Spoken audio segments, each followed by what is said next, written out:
Yeah, fellow countrymen and women, I remain Din Melaye. I'm just here to expose the hypocrisy of government and another way to siphon and steal our common patrimony. The federal government announced that they will be giving 5,000 to 40 million Nigerians monthly because of the removal of fuel subsidy. But I want to say that this is not acceptable to me as an individual and to the anti-corruption network, because 5,000 times 40 million people will amount to 200 billion every month. 200 billion every month.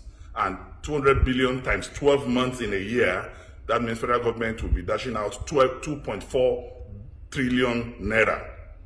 5,000 monthly to 40 million Nigerians will amount to 200 billion, and that's 200 billion times 12 will give you 2.4 trillion naira every month. Meanwhile, what we are deducting or what we are spending on subsidy annually now is 1.8 trillion naira. So if you want to rescue the country by the removal of subsidy because we are spending too much, you want to replace 1.8 trillion with 2.4 trillion. Then where are we going as a country? Where are we going as a nation? The hypocrisy is too enormous. So I call on the Buhari administration to keep its 5,000 naira and remove subsidy if you want to remove subsidy, and look for more innovative, intellectually mobile strategies of taking us out of the woods. This is just a typical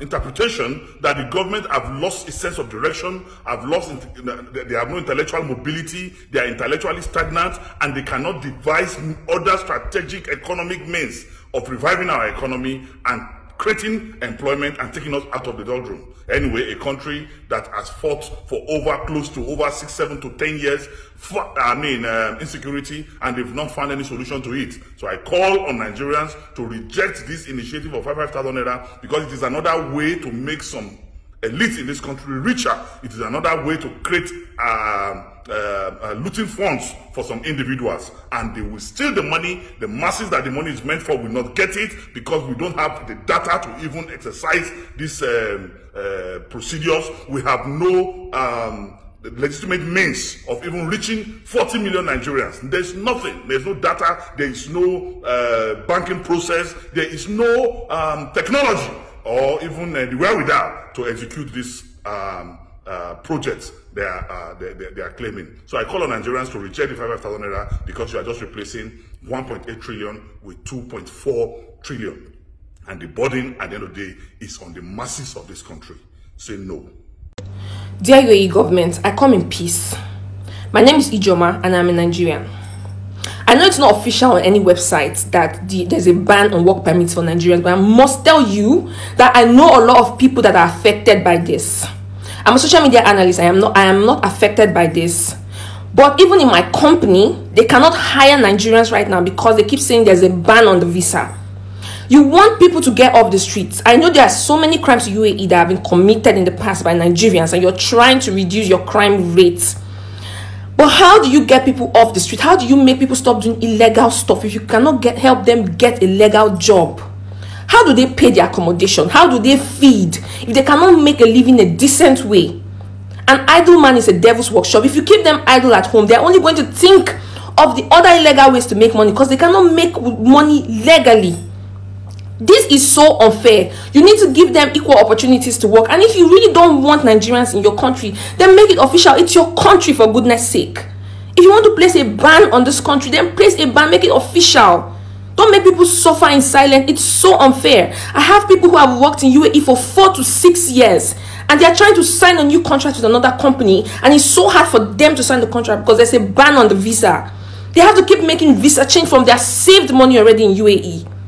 And you keep saying in your trainings that you don't have to spend all your money in UAE, work in UAE, go back home and establish. How do they go back home and establish if you don't help them get a work permit and they have to keep doing visa change with their saved money? Nigerian visa change is the most expensive visa change in UAE. It's the most expensive. And you want them to keep working and making visa change with that money. How unfair is that? If you want to get people off the streets, you need to help them get a decent job. Because who will work for 6 days in a week with how tiring it is to work in UAE? Who will work for 6 days and still have time to go commit crime? Who? If you want people off the street, if you want people to stop committing crimes in UAE, give them equal opportunity so that when you want to deport people, you can deport those that couldn't work. If you don't give them opportunity to work, they won't even be able to renew those 3 months visa. They are going to have overstay in your country for a very long time, and that's how crime increases. Because when they start having overstay, companies cannot pay off those overstay. So thereby they cannot get jobs. And they're going to keep making a living however they can. So if you don't want Nigerians in your country, make it official and say, you know what, for this set, go back home and come back later. But don't keep people here suffering. UAE is very expensive. We love your country, but it's expensive. We are in a political government, and under a political dispensation, the voice of the people is the voice of government. Government has no authority on its own. Whoever becomes a governor, a president, a senator, a member House of Reps, a member State House of Assembly, or a local government chairman is doing that on the neck of Nigerians. Now, Nigerians are not happy with what these governors are doing. Even within the states that they reside, the people that they think are the members or the citizens or indigents of those states that they think they are truly not happy with this, because we have received several complaints, even from the Yorubas themselves, that their governors are doing what they are doing. And again, like I said, we are under a political dispensation. And these same people are saying that they needed power in 2023. I wonder how we, the Northerners, will accept to vote anybody that is not a Northerner in 2023 with this kind of arrangement that is going on, that openly, even as at this time that you are not in government, you are already indicating that you cannot unite the country. You are already segregating against Nigerians. You are already depriving some Nigerians from their means of livelihood.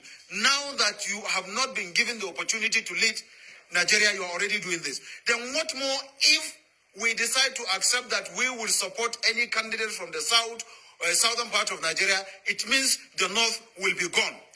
I think this is also a better and stronger basis within which we will continue to clamor and call on our people to know that they cannot and should not and should never, and we will not allow through the ballot box anybody that will not unite this country to be the next president of Nigeria in 2023, because automatically you have indicated that you cannot hold this country together. If you are given the opportunity to lead, you are only going to divide, because what you are doing now is a method of division. It's an indirect dividing the country, because where you deprive me of my means of livelihood, and what else do you expect me to do?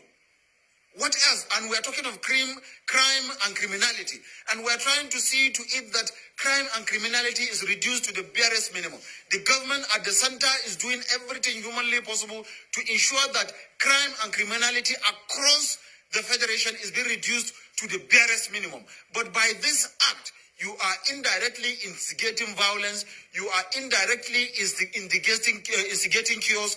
You are indirectly, expressing that you are not willing to continue to, to harbor other Nigerians from the other part of the country that are resident in you. And I've said it before, I'm going to repeat it again. In Kano and Kaduna alone, you have more than 19 million, in the entire northern Nigeria, you have more than 19 million Yorubas resident in the 19 northern states. And not only resident, these guys owns personal property, land, farmlands, houses, and shops, and what have you. And we live with these people peacefully. We try as much as we can to protect them, to protect their lives, to protect their properties. Why is it that the properties and the lives of our own people that are resident in your own state is not being protected, is not being guided? That is not to say that we don't know what we are doing. We are not fools. We also have feelings the way you have feelings. We think the way you think. We can act the way you act. But we have been trying as much as we can to restrain our people from taking the laws into their hands.